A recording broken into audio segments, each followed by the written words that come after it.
sheer ferocity. Boy, that flew. Well, sometimes when they're hit, they stay hit. Kieran Tierney.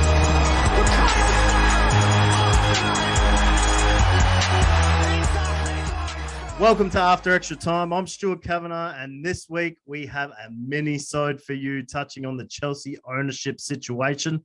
It's a story that's close to my co-host's heart, as the owners of his beloved Chicago Cubs are believed to be one of the interested parties, and that has caused some concern with the locals over in West London. So without further ado, here is the author of Transatlantic Passage, How the Premier League Redefined Soccer in America, editor-in-chief of the sportsbank.net, my good mate, Mr. Paul M. Banks. Paul, why don't you fill us in just a little bit on what's happening with the Ricketts Chelsea situation? Yeah, this is something that's been very good for me. Is I had a tweet that went viral. I picked up a bunch of new Twitter followers. I had a story that did pretty well page view wise, and that says something because during international breaks, it's kind of hard to get traffic and it's hard to have stuff to write about. Absolutely.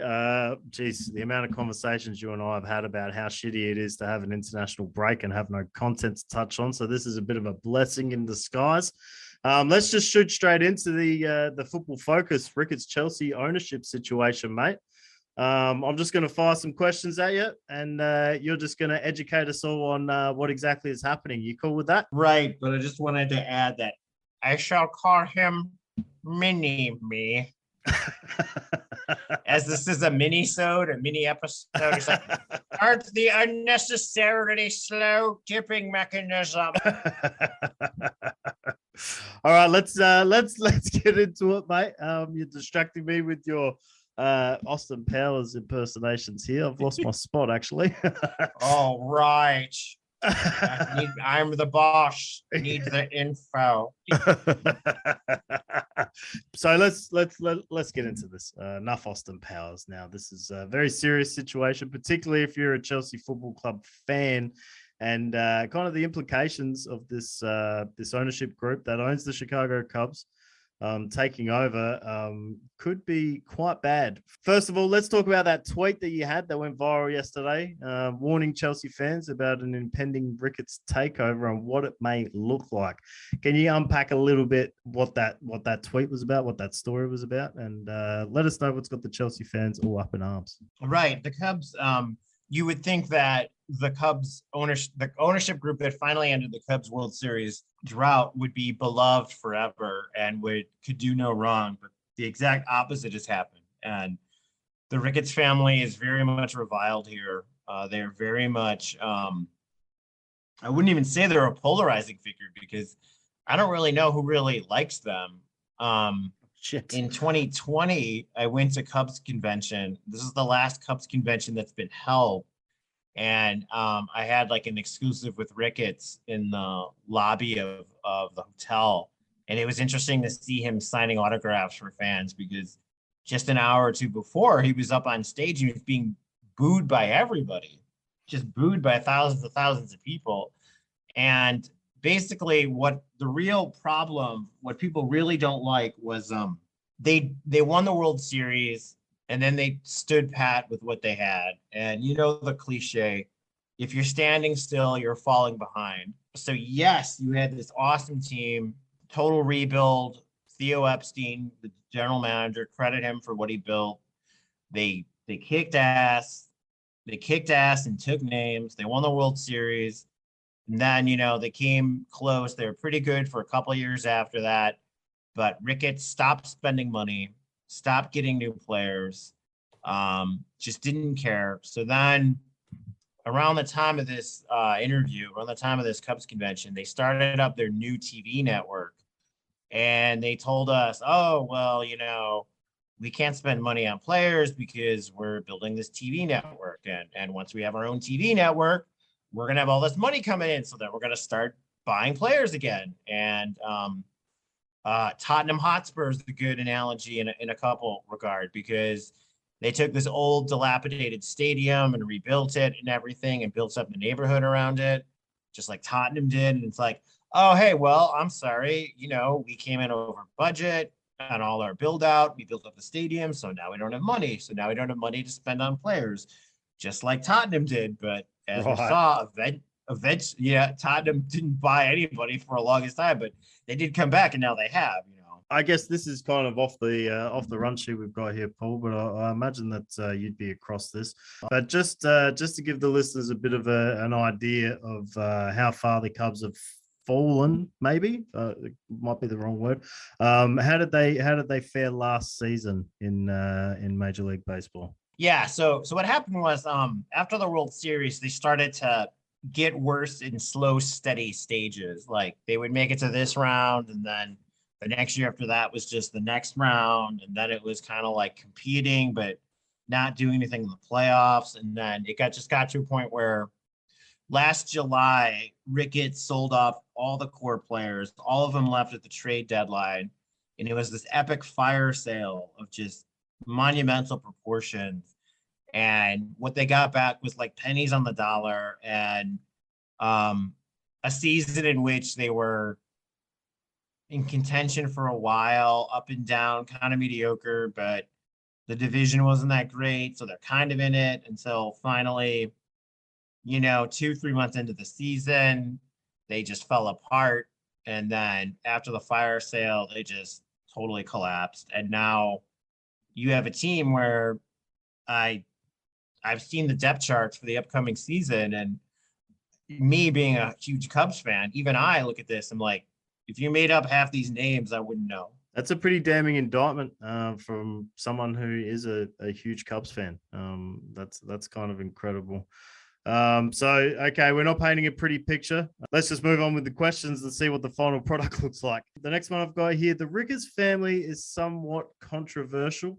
I use that term lightly. Some people would say very controversial, but I was hoping you could give us a little bit of background regarding, just their history in the public eye and kind of their public image stateside. Right. So they're an Omaha-based family. Joe Ricketts is the guy who founded TD Ameritrade, which had a different name before that and then got rebranded. But TD Ameritrade, just financial services company. And as we've said in this podcast before, they're just rich assholes who make more money for rich assholes without ever producing anything or making anything or creating anything. It's not creativity. It's just wealth transferring. And they sold that to Charles Schwab a couple of years ago for about close to $30 billion. Oof. And yeah, so Jesus. That's right, $30 billion. So must be nice. Yeah, I mean, because this podcast, the After Extra Time, is that's our core demo right there. It's not the 1%ers of wealth, it's the 0.0001%ers of wealth. The show is huge among billionaires. Absolutely, 100%. Yeah, we hope to be one day. Now let me take a look what's in the couch, how much changes in the cushions here. So when COVID hit and baseball could not get its shit together to start a season and find a plan, the owners were fighting with the players. Tom Ricketts is the public face of the Ricketts family. Joe Ricketts is the patriarch. He has the money. Tom Ricketts is the chairman of the Cubs. He's considered basically the owner of the Cubs, even though the family itself. Is he Joe's son? Sorry. That's Joe's son, yeah. From what I read, they're listed number 371 in the Forbes 400. Mm-hmm. So the 400 richest people or richest families in America, or maybe it's the world, I don't know. He made this remark about losses will be of biblical proportions from COVID. So every Cubs fan everywhere has been repeating that comment about, biblical losses, and his whole we have no money to spend on players. But by the way, you're going across the world to buy a soccer team and what will end up being probably the most expensive sports franchise purchase ever. Yeah, so safe to say that their public image is not great, with the 99.9%, shall we say. Right. So I mean, that's the big part of it is crying poor. And when they built that TV network, they made a partnership with something called Sinclair Broadcasting, which is like if Fox News, we know like Fox News channel is right-wing propaganda. Sinclair's probably worse, just as bad, if not worse. The interesting thread here is that Chelsea is owned by a Russian oligarch who's BFFs with Vladimir Putin. And if the Ricketts get it, now you're going to get these far right wingers and Trumpers and stuff who are in line with Putin. And you go from like one Russian propagandist to another. So yeah, that's a big part of why their politics. You've got Pete Ricketts, that is, obviously Joe's son, Tom's brother. He's the governor of Nebraska. He's very MAGA, which stands for Make America Great Again, the Trump slogan. Todd Ricketts was considered at one point he was a contender to be in Trump's cabinet, but that didn't work out. So he had to settle, and he had to lower his expectations to be Republican National Committee finance chair. In the 2016 presidential election, the city of Chicago went 85% for Hillary Clinton. So, if you're in Chicago and you own a baseball team and you're all Trumpers and you're all hardcore MAGA, you can imagine what the fan base probably thinks of that. Yep, 100%. I feel like that would be not the perfect match, to put it lightly. 85% majority Democrat vote, and their baseball team is owned by hardcore Republicans. That seems, like the opposite of a match made in heaven, a match made in hell, perhaps. Also, I don't want to spend too much time on this because I don't know if it's right for us to, but I read in your article about some horrible comments back in 2009 from the patriarch of the family, as you call him. And just the interesting point, the only reason I bring it up is, these were Islamophobic slurs that were spoken or written, shall I say, by Joe. Chelsea is a club with a lot of Muslim players,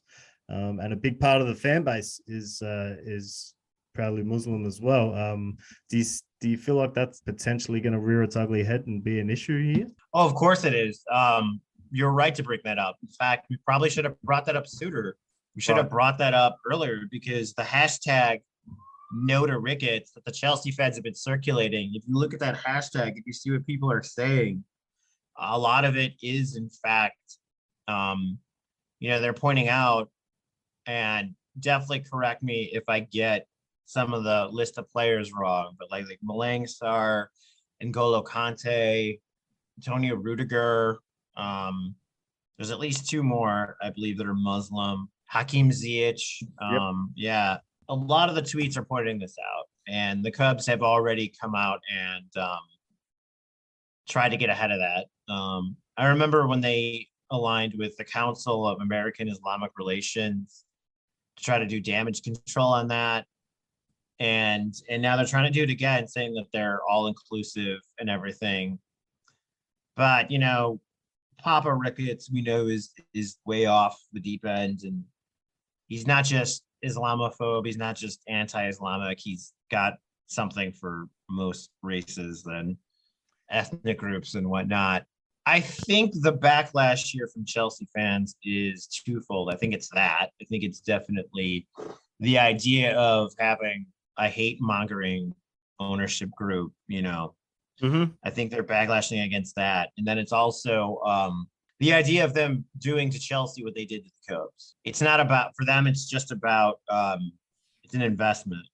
And investing means cutting costs, which means they really don't care about how competitive the team is. Yeah, it's interesting. In this same article that I read prior to us going live here, you used the term a non-rebuilding product or model, a non-rebuilding model. Yeah, a non-rebuilding plan is they're not trying to build a winner again. They don't care. They're not trying to like start over. It's true that the core of Cubs had probably kind of peaked, or were getting to the peak, but you could have gotten better prospects, better up and comers back in return. And the reason it peaked, it didn't go anywhere, is because you stood still. You had 3 off seasons in a row in which you did absolutely nothing. Talking to some of my friends who work in aldermen's offices in the city, they're about leveraging everything they can to start divesting holdings. It's about divesting certain pieces and portions of the franchise so they could sell it off piece by piece. And that's probably why my tweet went so viral, because people are like, we never heard about that. We don't hear they want to sell. I'm like, give it 2 or 3 years. It's not going to happen overnight, but that's what they're prepping for. And don't pay attention to anything they say. Pay attention to what they do. Building out the neighborhood around the ballpark, turning it into, this gentrified Soda Sopa, Oak Terrace Mall nonsense with all these upscale chains, when it used to be a neighborhood that actually had flair, it actually had personality. The TV network, it's about augmenting the franchise value. And, you can say that. You could say, obviously, that, well, you want to keep winning because that keeps your franchise value up, but not really. Not when we're getting, this isn't about, they know that. They've known for decades the Cubs can transcend wins and losses in terms of publicity and attendance, that it's freaking Margaritaville up there. It's where you go to just drink in the sun and party, and you don't really, because summer in Chicago is wild and goofy, and it's the trendy team. It's not like the White Sox, which is more, hardcore baseball fans, and they're going to have value because they're always going to have this following. And that so then, some people kind of said to me on Twitter, and they have a good point. So if you tried that with Chelsea, you'd lose value because then you fall, and one of them used Aston Villa as an example. He's like, then you fall out of the Champions League, and then maybe you fall out of Europe. But number one, I don't know if the Ricketts actually understand that model at all. And number two, the 50 million pounds you get a year from Champions League, the figures we're talking here, I don't really know. I mean, look at Manchester United. I was going to say, a lot of what you're explaining here about this non-rebuilding model reminds me a lot of Ed Woodward's comments when he said something. I'm paraphrasing here, but he said something to the effect of, wins and losses don't affect the bottom line at Manchester United. It sounds like they have a similar tact in their ownership model. Well, that exactly, and that predates the Ricketts. That was Sam Zell owned the Cubs before them. The Tribune Company owned the club before that, in which they realized they were this team that they played all day games until 1988. They were the last team in Major League Baseball to get lights. So as a kid, when I was a little kid, I'd come home from school and they'd be on and I'd watch them. And they partnered with WGN, the Superstation. So all these states in America that didn't have a team, like Nebraska, Iowa, etc., they adopted the Cubs, and they just love the Cubs. So they're always going to get these tourists coming in year after year. And I'm glad you mentioned that with Woodward, because a lot of the vitriol I see for the Ricketts coming from the Chelsea fans is the Glazers. They're really comparing them to the Glazers. And, that's why the Glazers wouldn't part ways with Woodward, because he sewed up the corporate deals. He got all the partnerships that brought it. They were selling shirts. It was like, well, what do we need to do? Do we need to build a winning team? Well, no, sign this star player that people have heard of, sell more jerseys, sell more shirts. So all I'm going to say is, I don't think missing out on Champions League 2 or 3 years is, look at United. It doesn't kill your brand at all. Doesn't affect their spending power. That's for damn sure. So you've kind of, I saw this stat the other day. It showed since Sir Alex Ferguson retired, or maybe it was instead of since 2013, but since 2016, how much money Manchester City has spent and what they've won versus United have spent X amount of dollars, British pounds more, and won shit. So you've kind of touched on the ownership of the Cubs so far and how they're received by the fans. So I'm just gonna jump to my final question I got for you here, Paul, because you are the man in the know when it comes to the After Extra Time podcast on this specific topic. How likely do you think the Ricketts' potential purchase of the pensioners Chelsea Football Club is? Right. I mean, when you've got the Cubs and you've got Chelsea, it's like that line, and to quote the immortal Lou Brown in the 1988 classic film Major League, it's all starting to come together.